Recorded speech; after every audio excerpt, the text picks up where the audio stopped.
Dugaan korupsi kembali mencoreng lembaga legislatif di Kota Medan. Kali ini Lembaga Independen Pemerhati Pembangunan Sumut atau LIPSU resmi melaporkan anggota DPRD Medan Roma Uli Silalahi ke Kejaksaan Negeri Medan pada Senin siang terkait dugaan penyelewengan dana reses dan sosialisasi peraturan daerah atau Sosperda. Laporan ini disampaikan langsung oleh Direktur LIPSU Aris Sinik Senin siang kemarin 21 Maret 2025. Yang menyebut ada indikasi kuat penyimpangan dana APBD tahun 2024 hingga 2025, khususnya pada kegiatan reses dan Sosperda. Ari menyoroti acara Sosperda yang digelar Roma Uli di lapangan JJ Futsal Medan Marelan. Selain minim peserta, kegiatan juga dinilai syarat kejanggalan, karena berganti menjadi acara buka puasa bersama yang tak mencerminkan kegiatan edukasi Perda. Tak hanya itu, warga yang hadir menerima amplop dan sedikit mendapat pemahaman soal Perda. Hal ini pun memunculkan dugaan pemanfaatan anggaran publik untuk kegiatan politik pribadi. LIPSU berharap Kejaksaan menindaklanjuti laporan ini dengan serius, karena transparansi dan akuntabilitas adalah harga mati dalam pengelolaan dana rakyat.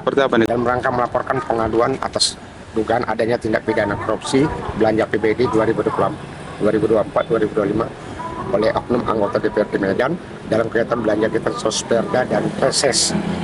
Ya. Itu yang kami sampaikan lapor pengaduannya. Ya. Atas penggunaan anggaran belanja Sosperda dan reses. Gimana dugaannya ketua? Ya dugaannya banyak kalau kita lihat. Seperti ada aturan-aturan yang mengatur itu seperti yang diatur dalam belanja itu kan diatur dalam peraturan daerah ya. Lalu ada ketentuan pemerintah yang mengatur juga tentang belanja DPR itu sendiri. Ini jelasnya. Nah, ada peraturan pemerintah yang mengatur undang-undang seperti Undang Nomor 23 Tahun 2014 tentang pemerintah daerah, ya. Lalu peraturan pemerintah Nomor 18 Tahun 2017 tentang keuangan dan administrasi pimpinan dan anggota DPRD.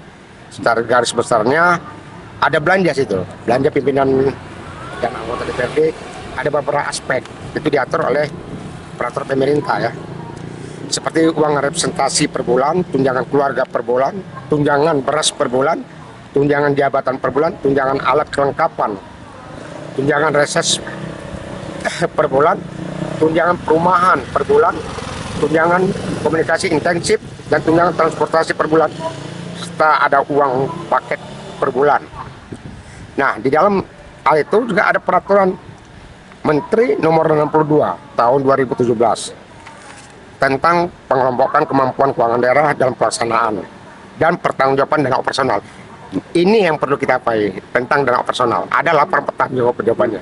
Seperti contoh reses, ketentuannya berapa peserta yang harus hadir.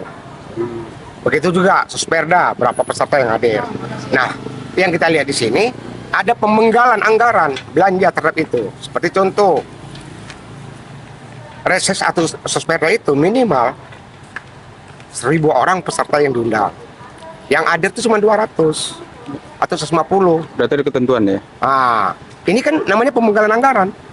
Seharusnya dia sebagai pimpinan anggota dewan yang melaksanakan kegiatan itu harus mengakomodir kepentingan masyarakat, apalagi Sosperda.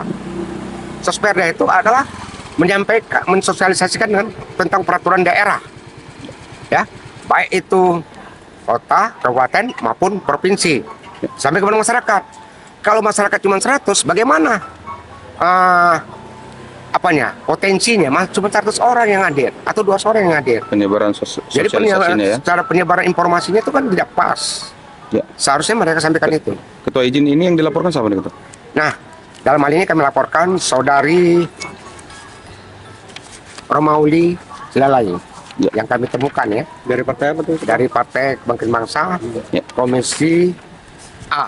Ya, diduga seperti apa? Yang kita lihat dari sumber-sumber informasi yang kita terima dan beserta ada bukti data fotonya, peserta itu cuman paling tinggi 200.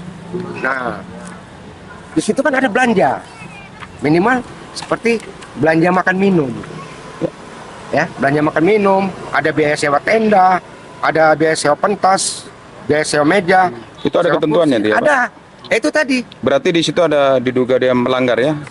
Tidak melaksanakan atau gimana? Atau tidak melaksanakan Tidak. atau mengurangi belanja itu.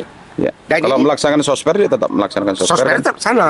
Tapi dalam Kehadiran pelaksanaan, ya. Jadi kehadiran itu aja jadi bisa nampak. Misalnya dari daftar hadir. berarti pelaksanaan ketentuan dia tidak melaksanakan ya. Iya, tidak menentuk sesuai dengan juknis yang ada. Izin ketua itu memang ada ketentuan-ketentuan syarat-syaratnya ketua. Semua itu ada peraturannya. Ya. Apapun yang dibuat setelah dibuat dalam peraturan pasti ada regulasinya. Ya. Regulasinya itu yang paling penting kita. Dari Medan, Sumatera Utara, Jil Taufik Nasution, Kedan TV mengabarkan.